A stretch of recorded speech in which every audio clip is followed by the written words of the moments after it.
costs crushing Americans.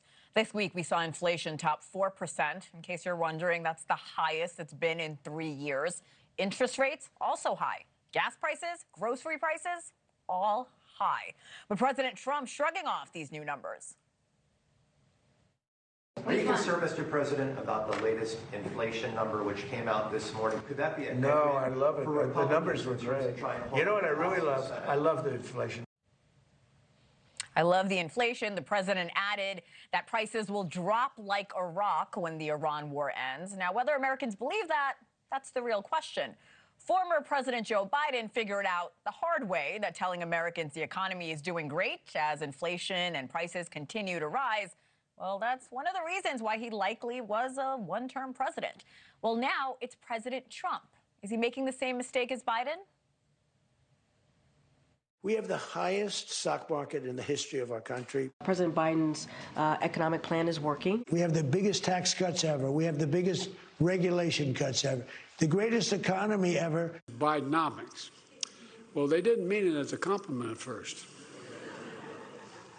But now they're getting it. And now the American dream is back. This is truly the golden age of America. The Biden economic plan, because y'all, is actually working. It's working. The stock market has set 68 all-time record highs since the election. It's a plan that I'm happy to call Bidenomics. That's the American dream. All right, so quite a few comparisons there. I spoke to former Congresswoman Marjorie Taylor Greene, who went from Trump's inner circle to being labeled a traitor by the commander-in-chief. Here's what she had to say about Americans potentially seeing lower prices soon, with a deal to end the war currently on the table. Well, you know, the president has said, I think, approximately 38 or 39 times before that he has a deal with Iran. I think for many of us, we'll believe the deal when we see it actually inked and signatures signed. So I'll wait to see that happen. Many people are very furious and frustrated about this war because it was a key campaign promise in 2024, no more foreign wars, and people were fed up with the Biden inflation that we had experienced for years during the Biden administration and high gas prices. But here we are. It's against the campaign promises that we made in 2024. We're back in another foreign war that has driven inflation and driven gas prices. So what I hear from everyone I talk to is they'll believe it when they see it, which is not a good sign going into midterms. Yeah, I want to get to the economy in just a moment. You've said all along about the message that the president put out, America first. You've been against this conflict, like many Americans, with Iran. But I want to ask, if the Middle East and the world, are they not safer with a non-nuclear Iran moving forward? Well, you know, it's very interesting to me. Former Director of National Intelligence, Tulsi Gabbard, when she addressed Congress months ago, she informed Congress that Iran was nowhere near having a nuclear weapon. And I think her information was accurate, and that also goes along with other nuclear regulatory agencies. They said the same thing. But here we are in a war with the president, of course, saying Iran cannot have a nuclear weapon. No, we do not want Iran to have a nuclear weapon. But that goes completely against what former DNI Tulsi Gabbard had said and the other nuclear regulatory agencies. But this is, you know, this is something Americans have gotten used to, is basically what we view as propaganda that comes from Washington that leads our military off into some war in a foreign country. And too many of us have friends and family members that are veterans that have to live with PTSD and other horrific injuries. And we never want to see American flag draped coffins coming home from a foreign country that many of us can't find on a map and have never been to. And what we want is we want a strong economy. We want a Washington, D.C. that's focused on Americans, not on how much money they can make on insider trading, on oil prices that go up and down, government contracts for friends and family members, and ignoring the real problems like Social Security that will be bankrupt in 2032. So it's just gotten to the point, sadly, where many Americans are just tuning out because they're sick and tired of what they perceive as just more lies and empty promises. Why do you believe the administration went to war with Iran?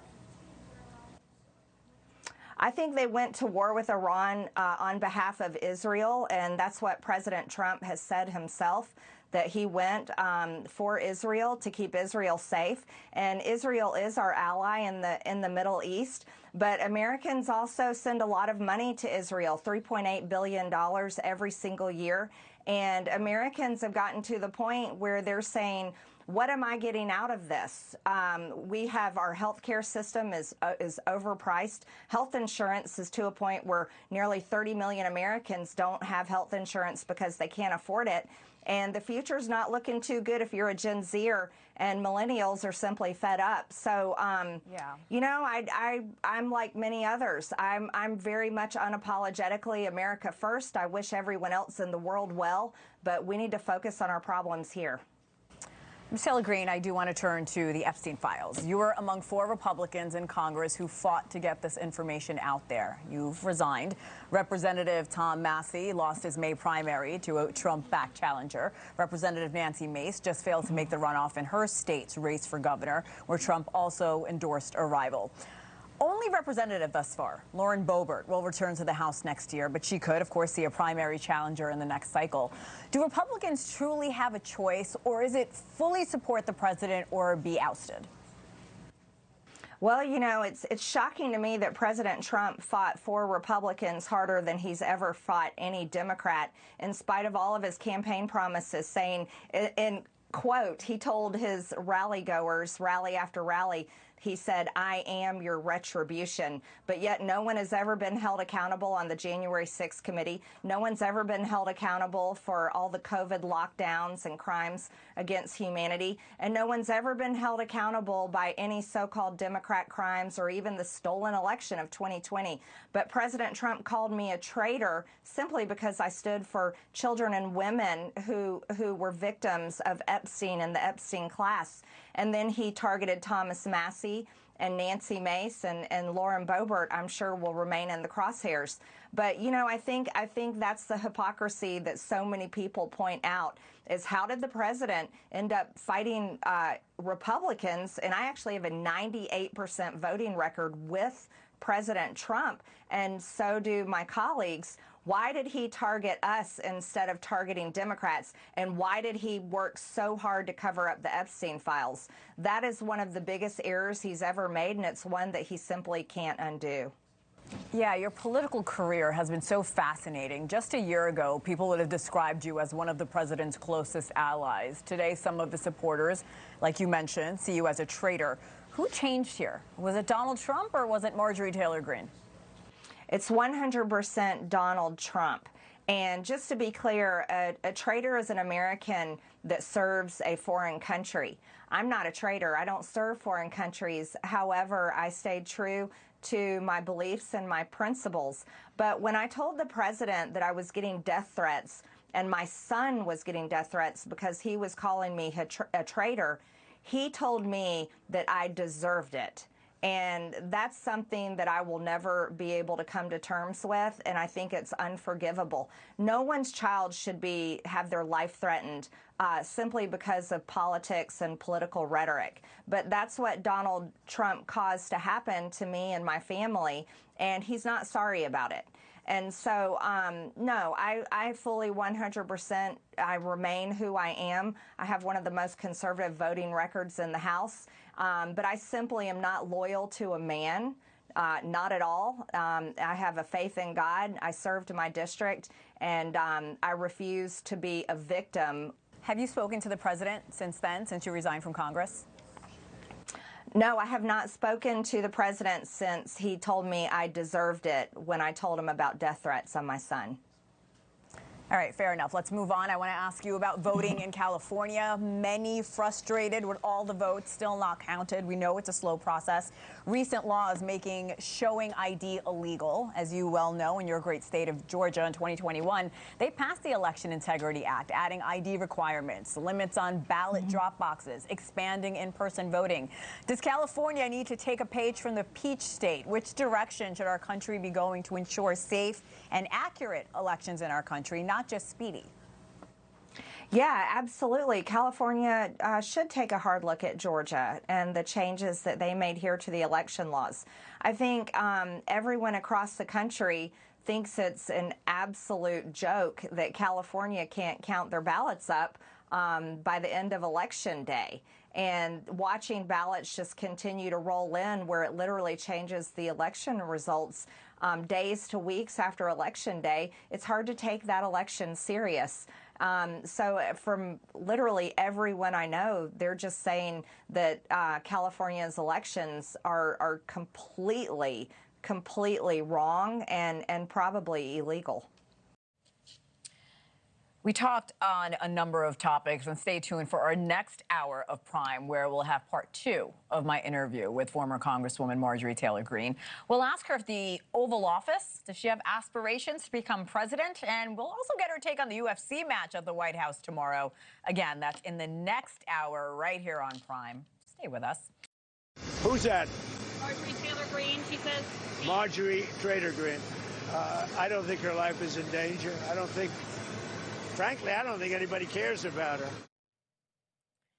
From President Trump's inner circle to being labeled a traitor by the commander-in-chief. After resigning from Congress, Marjorie Taylor Greene is now teasing something new.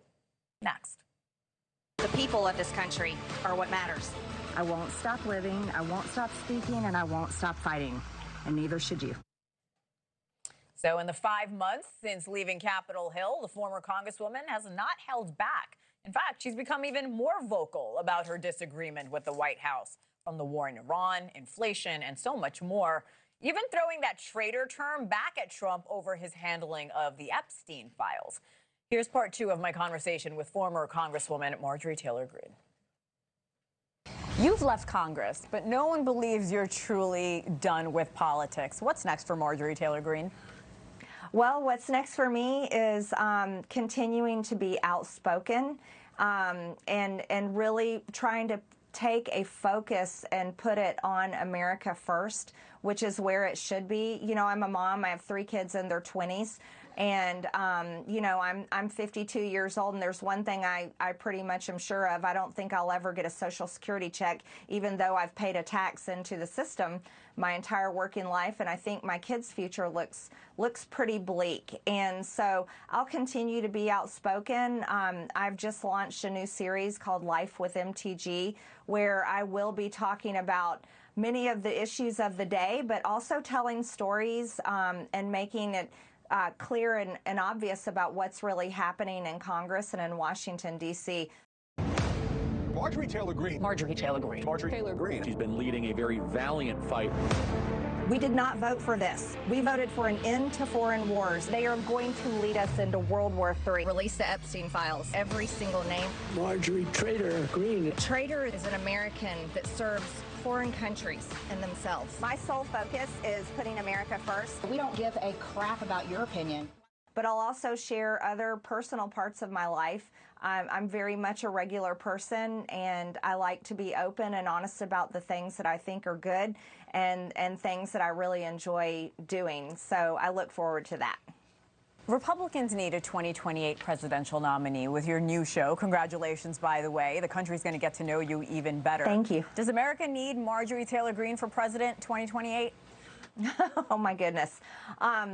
You know, I don't know who all is running for president in 2028, but I certainly hope whoever does, the American people will support a candidate that is laser focused on our own country and our own people, and not making themselves wealthy and fighting foreign wars across the world, but actually solving problems for Americans. So if not Ms. Taylor Greene, then who?